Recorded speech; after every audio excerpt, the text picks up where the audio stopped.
My dear students, dear friends, and dear brothers and sisters, once again I welcome to all of you in Dr. Yashindra online classes for education.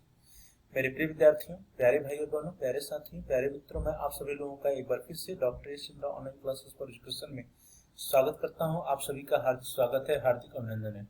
प्रिय विद्यार्थियों, सत्र 2023-24 के लिए उत्तर प्रदेश सरकार छात्रवृत्ति एवं शुल्क प्रतिपूर्ति योजना की पोस्ट मैट्रिक अर्थात 10 कक्षाओं के लिए जो समय सारणी है वो घोषित कर दी गई है। जो आवेदन ऑनलाइन आवेदन करने की जो विस्तृत समय सारणी है वो घोषित कर दी गई है कक्षा 11-12 और उससे ऊपर की कक्षाओं अर्थात कक्षा 11-12 एवं अन्य 10 कक्षाओं। तो छात्रवृत्ति ऑनलाइन आवेदन फॉर्म भरने की जो समय सारणी है उसको गवर्नमेंट ने जारी कर दिया है। Time table for scholarship UP scholarship online application form of class 11th and 12th and other post matric classes. तो टाइम टेबल क्या है इसको हम सभी लोग देख लेते हैं। कब आपको फॉर्म भरना है, कब तक जमा करने की लास्ट डेट है, कब फॉरवर्ड होगा और कब आपके खाते में आपका स्कॉलरशिप या शुल्क प्रतिपूर्ति का जो धनराशि है वो क्रेडिट हो जाएगी और क्या क्या सावधानी आपको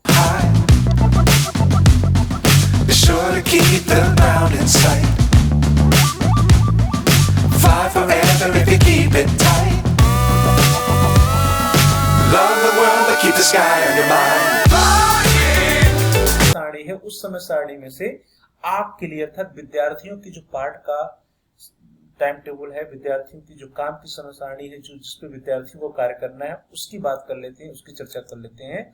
सबसे पहले दसमोत्तर विद्यार्थियों द्वारा ऑनलाइन आवेदन पत्र भरा जाना है, ऑनलाइन आवेदन किया जाना है। दसमोत्तर विद्यार्थी अर्थात कक्षा 11-12 और उससे ऊपर की कक्षाओं अर्थात BA, BSc, BCom, MSc, MCom, MTech, BTech, ये जितने भी कक्षा के विद्यार्थी होते हैं उन सभी द्वारा ऑनलाइन आवेदन पत्र जो है स्कॉलरशिप एंड फी रियंबर्समेंट के लिए भरा जाता है। और वो भी चाहे फ्रेश विद्यार्थी हो, नवीन अर्थात आप पहली बार भर रहे हो, जैसे कक्षा 11 के विद्यार्थी, बीए फर्स्ट ईयर के विद्यार्थी, एमए फर्स्ट ईयर के विद्यार्थी, ये सारे विद्यार्थी जो स्कॉलरशिप का फॉर्म पहली बार भर रहे हैं उस कोर्स में, उस कार्यक्रम में, उस प्रोग्राम में वे नवीन में आते हैं। तो आप चाहे नवीन विद्यार्थी हो या नवीनीकरण अर्थात रिन्यूअल के। रिन्यूअल कौन होता है? जो कि पिछले वर्ष उसी कोर्स में उसी कार्यक्रम में थे और इस वर्ष भी पिछले वर्ष उन्होंने फॉर्म भरा था और इस वर्ष भी स्कॉलरशिप का फॉर्म भर रहे हैं। ये कोई बात मैटर नहीं करती है कि आपको पिछले वर्ष स्कॉलरशिप मिला था कि नहीं मिला था। यदि आपने पिछले वर्ष स्कॉलरशिप का फॉर्म भरा था तो आपको इस वर्ष रिन्यूअल करना है, नवीनीकरण करना है। जैसे अगर कक्षा 11 के विद्यार्थी ने पिछले वर्ष स्कॉलरशिप का फॉर्म भरा था तो कक्षा 12 वाले का रिन्यूअल होगा। बीए, बीएससी, बीकॉम के फर्स्ट ईयर में भरा था तो सेकेंड ईयर में रिन्यूअल होगा। हाँ, यदि आपने नहीं भरा था तो आप सेकेंड ईयर में आपको फ्रेश या नवीन फॉर्म के रूप में आवेदन करना होगा। और इसके लिए जो टाइम लाइन दिया गया है वो दिया गया है 22 सितंबर 2023 से लेकर के 31 दिसंबर 2023 तक। अर्थात 22 सितंबर 2023 से आप ऑनलाइन आवेदन फॉर्म या ऑनलाइन आवेदन पत्र भर सकते हैं और जो अंतिम तिथि है वो 31 दिसंबर 2023 है। तो आप अंतिम तिथि का इंतजार न करिए, आप जब एलिजिबल हो जाएं, जब अहर हो और आपके सारे डॉक्यूमेंट्स प्रिपेयर हो तो आप जल्द से जल्द अपना ऑनलाइन आवेदन पत्र स्कॉलरशिप के लिए भर दीजिए। जो दूसरा है स्टेप दैट इज विद्यार्थियों द्वारा किए गए ऑनलाइन फॉर्म या आवेदन में हुई त्रुटियों को राष्ट्रीय सूचना विज्ञान केंद्र लखनऊ द्वारा छात्रवृत्ति पोर्टल पर स्टूडेंट सेक्शन में प्रदर्शित किया जाना। अर्थात जब आप फॉर्म भर देते हैं और आपके फॉर्म भरने में कहीं कोई त्रुटियां रहती है, जो भी स्टेटस होता है उसको आपके पोर्टल पर दिखाया जाता है, छात्रवृत्ति पोर्टल के स्टूडेंट सेक्शन में प्रदर्शित किया जाता है। और वह उसके लिए जो समय निर्धारित है वह है आवेदन पूर्ण करने तथा फाइनल प्रिंट निकालने से पूर्व 3 कार्य दिवस मीन 3 दिन का समय आपको देता है। और उसकी जो लास्ट डेट है वो 3 जनवरी 2024 तक की निर्धारित की गई है उत्तर प्रदेश सरकार के द्वारा। उसके बाद जो अगला स्टेप आता है वो आता है विद्यार्थियों के द्वारा जो ऑनलाइन फॉर्म या आवेदन पत्र भरा गया है उसकी हार्ड कॉपी प्रिंट आउट करा लेना और उसके हार्ड कॉपी समस्त संलग्नों को सहित विद्यालय, महाविद्यालय, विश्वविद्यालयों में जमा किया जाना। जितने भी संलग्न लगने हैं हाई स्कूल से लेकर के जिस क्लास में आप पढ़ रहे हैं वहां तक का आपका आय प्रमाण पत्र, जात प्रमाण पत्र, निवास प्रमाण पत्र, बैंक पासबुक, आधार कार्ड, ये सारे डॉक्यूमेंट्स के साथ आपको जो है जिस क्लास में पढ़ रहे हैं उसकी फीस रसीद सबसे महत्वपूर्ण होती है। इन समस्त कागजातों के साथ आप ऑनलाइन फॉर्म का जो हार्ड कॉपी उसको अपने संस्थान में सबमिट कर देंगे। और उसके लिए जो टाइम लाइन है वो 25 सितंबर 2023 से 8 जनवरी 2023 का समय निर्धारित किया गया है। 8 जनवरी 2023 से पूर्व आपको अपना ऑनलाइन फॉर्म समस्त संलग्नकों के साथ अपने विद्यालय, महाविद्यालय, विश्वविद्यालय में जमा कर देना है।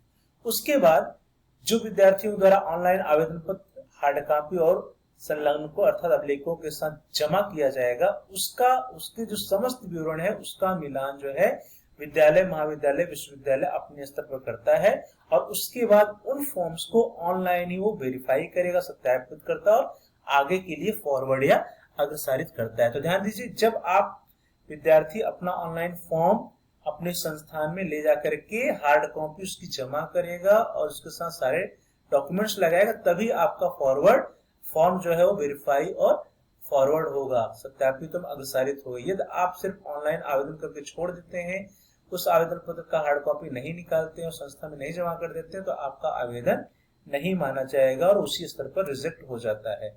तो ऑनलाइन सत्यापित और वेरीफाई और फॉरवर्ड अर्थात ऑनलाइन सत्यापित और अग्रसारित करने के लिए संस्था को जो समय दिया गया है उसके टाइमलाइन है 25 सितंबर 2023 से लेकर के 11 जनवरी 2023 तक का। तो 11 जनवरी 2023 के पूर्व महाविद्यालय, विश्वविद्यालय और विद्यालय जो है आपके फॉर्म का ऑनलाइन सत्यापन करेगा, वेरिफिकेशन करेगा और आगे के लिए वो उसको अग्रसारित या फॉरवर्ड कर देगा।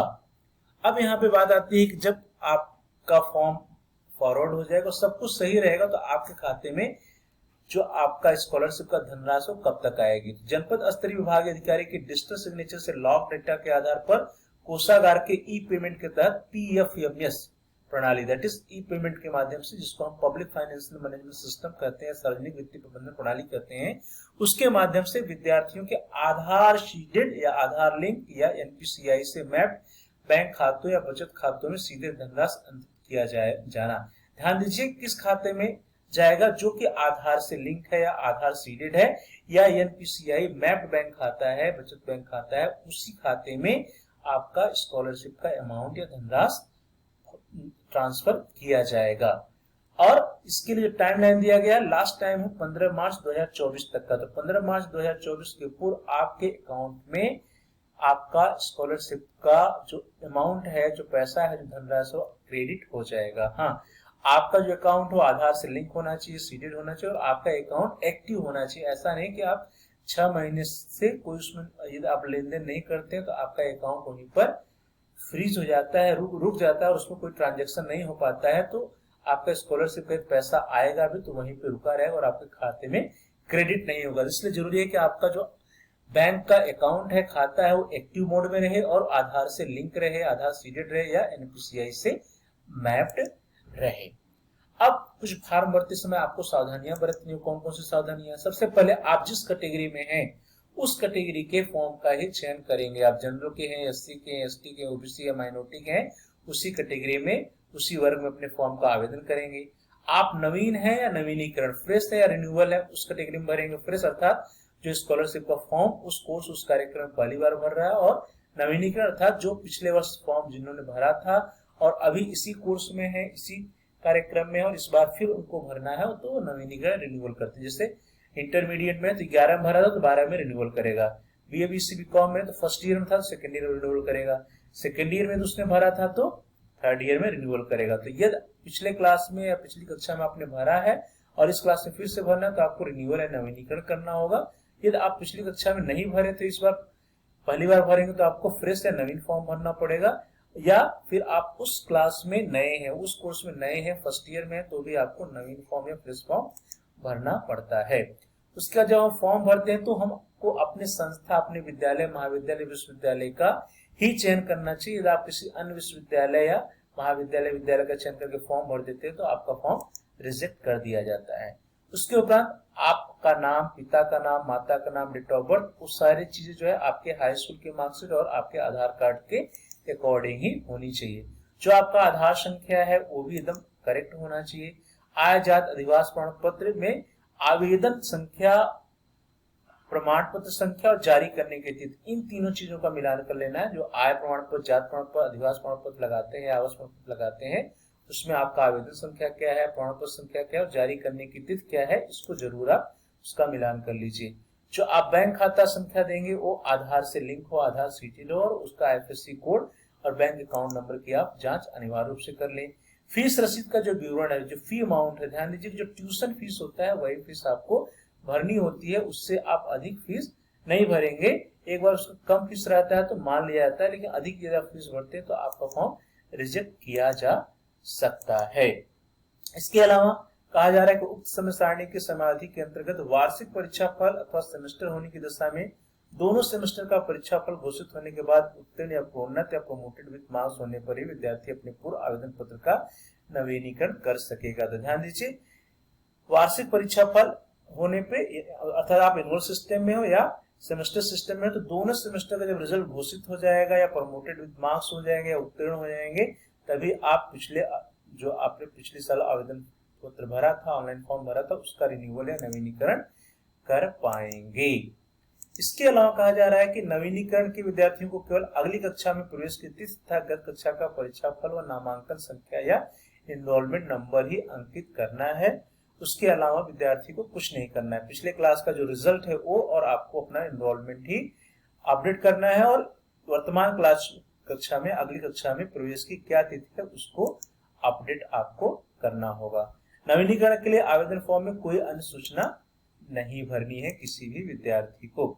ऐसे विद्यार्थी जिनका वार्षिक परीक्षा फल अथवा दोनों सेमेस्टर का परीक्षा फल नहीं निकला है, वे रिजल्ट नॉट ए डिक्लेयर्ड विकल्प ऑप्शन चुनते हुए ऑनलाइन आवेदन कर सकते हैं। लेकिन ध्यान देना होगा कि जो रिजल्ट नॉट ए डिक्लेयर्ड विकल्प को चुनेंगे उनका जो डेटा है वो संदेहास्पद डेटा में आएगा, सस्पेक्टेड डेटा में आएगा। तो उनको क्या करना है, ऐसे विद्यार्थियों को 31 जनवरी 2024 से लेकर के 9 फरवरी 2024 तक की समयावधि में जो उनका डेटा संदेहास्पद डेटा के अंतर्गत आता है उसको अनिवार्य रूप से अपना रिजल्ट अपडेट करेंगे। परीक्षा फल भरते हुए आवेदन पूर्ण करके संस्था से भी परीक्षा फल अंकित कराते उसको अग्रसारित या फॉरवर्ड कराना पड़ेगा, और फॉरवर्ड कराने की जो अंतिम तिथि है वो 12 फरवरी 2024 है। उसके पूर्व ही आपको अपना परीक्षा फल अपडेट करते हुए अपने फॉर्म को अग्रसारित करा देना है। उसके लिए आपको फॉर्म को भरना पड़ेगा फिर से, और उसको उसके हार्ड कॉपी अपने संस्थान में जमा भी करनी पड़ेगी, और जमा करेंगे तभी वो आगे फॉरवर्ड होगा, अन्यथा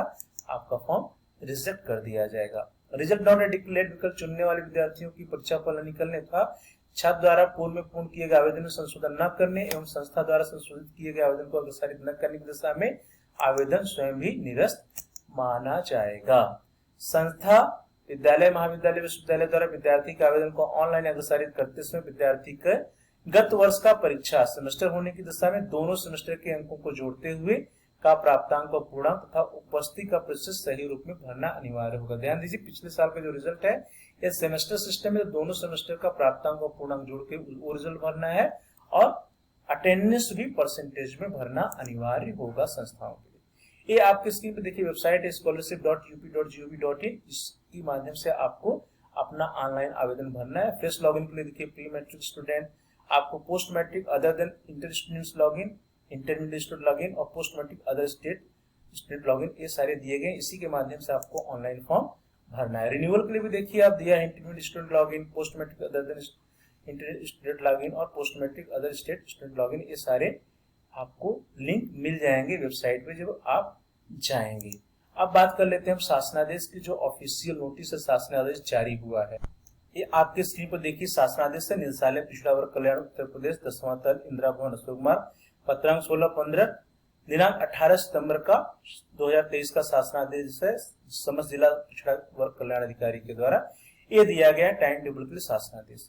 उसके बाद देखिए शासनादेश अगला जो है प्रेषक रजनीश चंद्र विशेष सचिव उत्तर प्रदेश शासन 15 सितंबर का लेटर है निदेशक समाज कल्याण विभाग को, और इसमें भी दसमोत्तर कक्षाओं में अध्ययन उत्तर प्रदेश मूल निवासी सामान्य वर्ग अन्य पिछड़ा अल्पसंख्यक वर्ग के छात्रों के छात्रवृत्ति के लिए जो शासनादेश निर्गत किए जाने के संबंध में, और इसी के आधार पे आपका ये देखिए स्कॉलरशिप के लिए जो टाइम टेबल आया है। मास्टर डेटा लॉक करने की कार्रवाई 21 सितंबर 2023 से 19 दिसंबर 2023 तक है। विश्वविद्यालय एफिलिएटिंग एजेंसी द्वारा फीस आदि का सत्यापन 22 सितंबर 2023 से 22 दिसंबर 2023 तक है। ऑनलाइन आवेदन करने का आपका देखिए 22 सितंबर 2023 से 31 दिसंबर 2023 है। त्रुटियां 3 जनवरी तक है। ये सारे डिटेल मैंने आपको बता दिया, और आपके खाते में जो पैसा आने वाला है वो पैसा 15 मार्च 2024 तक आ जाएगा। इस तरह से हम सभी लोगों ने पोस्ट मैट्रिक अर्थात कक्षा 11-12 और अन्य दसमोत्तर कक्षाएं जो छात्रवृत्ति ऑनलाइन आवेदन फॉर्म भरने की समय सारणी है, इसके बारे में विस्तृत रूप से हम लोगों ने चर्चा कर लिया। So thanks for watching, thanks to all of you dear students. आप इस वीडियो को लाइक कीजिए और इस वीडियो को शेयर भी कीजिए।